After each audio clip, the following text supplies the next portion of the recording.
obviously you had residential properties, you had your businesses, and then you went into commercial property from all this, didn't you? Yeah, so by that stage I'd got a bit sick of residential property because there hadn't been any growth, and I'd worked really hard to make the money that I'd made, and I thought, you know what, I could actually just have a business and probably make the same amount of money in a business and not have to sleep in a construction site every night. And I was kind of sick of it. And so I thought, I'm going to go and rent a nice apartment in Brisbane, I'm going to live somewhere nice, and I'm just going to start a business and I'm going to make money out of that. I'm giving up property. I quit. Wow, after all that time. Yeah, it was like, and to me though, giving up property meant giving up living in a building site. Yes. And I was just over it. Okay, that's understandable.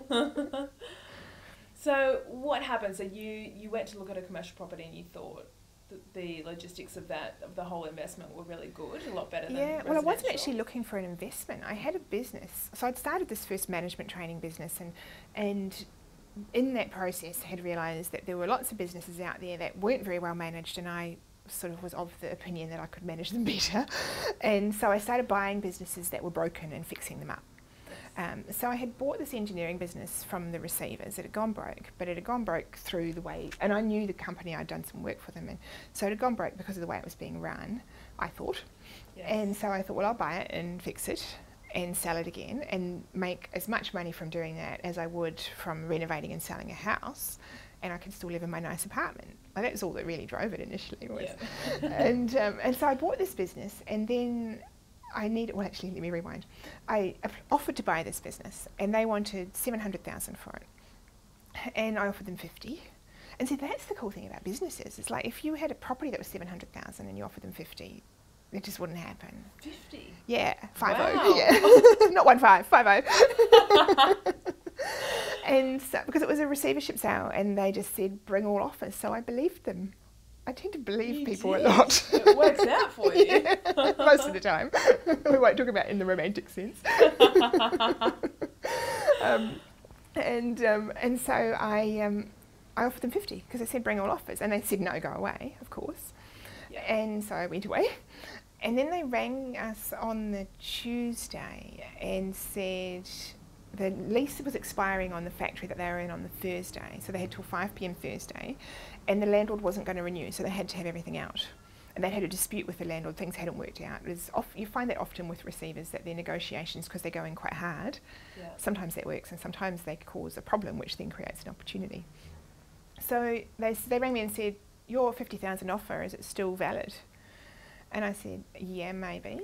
And they said, well, you can have it for $50,000 if you can get everything out of the factory by 5 o'clock on Thursday. And this was in Melbourne. I was here in Brisbane. Oh wow! So it's going to take me a day to get down there, and you've got to have it all out by 5 o'clock Thursday, or the landlord's going to lock the doors, and we'll lose it. And we're talking equipment like blokey things, like presses and things, blokey heavy things. And so I said, well, I could, but in that case, I'm going to need my $50,000 to relocate, to pay trucks and forklifts, and and find new premises and things. So I will buy it for $50,000, but I need 12 months vendor finance, so I can't pay for it until the end of the 12 months, so that I can get in there and move it. And they went, oh, I don't know. They hung up and they rang back Tuesday night and said, yeah, okay. Wow. So I basically got it for nothing down, $50,000 in 12 months' time.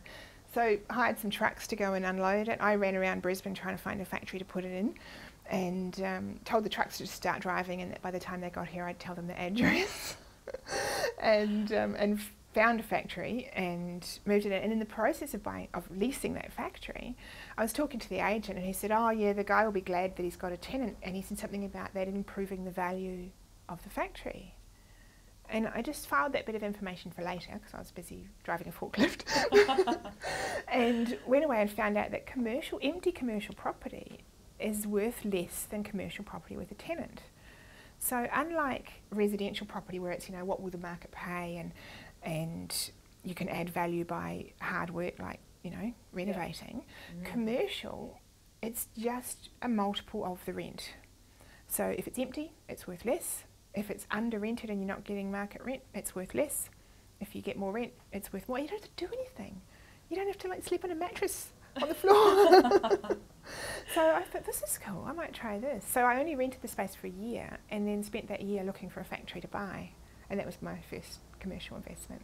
And so do you now prefer commercial property over residential property? For me, yeah, definitely. Because of the fact that I just don't want to have to do any more renos. And I know there's a million other ways to do residential property, but for me, like I bought a commercial building a few years ago, and just by putting a tenant in, I added $1.2 million to the value of the building. And to do that in residential is a lot harder. Absolutely. So tell us what you're doing now. Do you think now is a good time to buy? Are you buying at the moment? Everything's on sale. So tell me, what have you bought recently? The most recent purchase, well actually the second most was this building that we're in now, which is an office building in Fortitude Valley. And I bought it vacant and put tenants in. The most recent purchase was actually a resort up at Noosa from the receivers. The short numbers are the receivers were owed 15 million. They put it up for sale for tenders.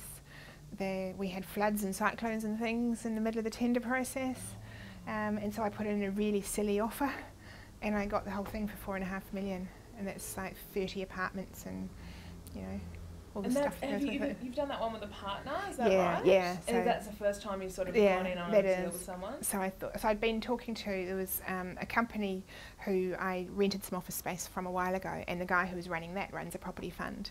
And because I've been playing around with this idea of do I set up some sort of a managed fund or do I do something, for other people investment-wise, he said, well, if you want to do something, I'm happy to do one with you. So he's partnered with me on this first one, and we've taken on just a handful of investors, so just friends and family really, while I figure out I know how to buy property and make money, but I'm still figuring out how to manage an investment for someone else. So I thought I'd practice on my friends and family.